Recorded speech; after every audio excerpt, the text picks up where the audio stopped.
Барлықтарыңызға сәлем. Мен сіздерге бүгін осындай саңырау құлақты жасауды үйрететін боламын бисерден. Ол үшін бар болғаны бізге 3 түсті бисер керек болады.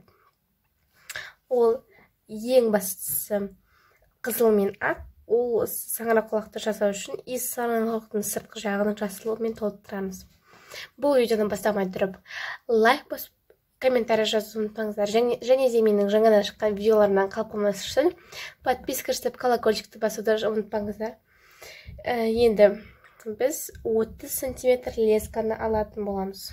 Енді біз 3 дана қызыл бисер, 1 ақ дана бисер саламыз.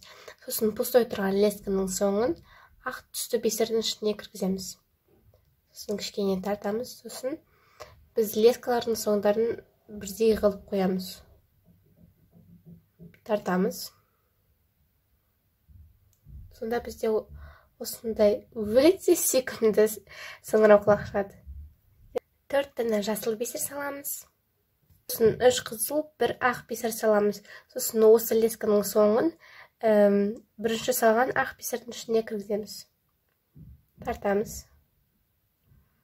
Сосын жасылдың жанына тартамыз. Бізде осындай болып шығады. Тағы да 4 дана бисер саламыз, жасыл.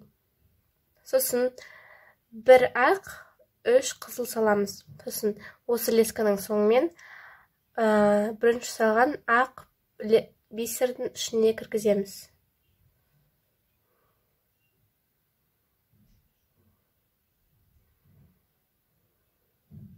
Тартамыз.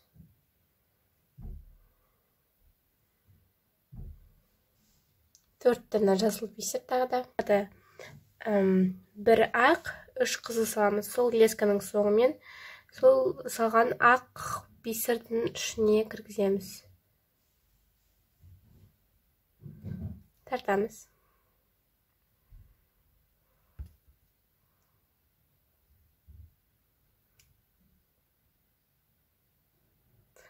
Біз өзіміздің қолымыз полностью толған шайдың осылай істей береміз.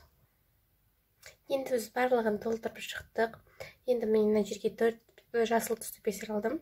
Мына жақтағы лесканың соңымен ең соңында тұрған,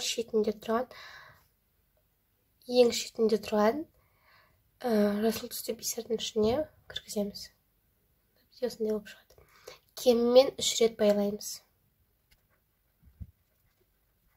Қаққан кезде біз 1 см лесканы қалдырамыз. Ол қалған лесканың соңын зажигалкамен кішкене жандырамыз.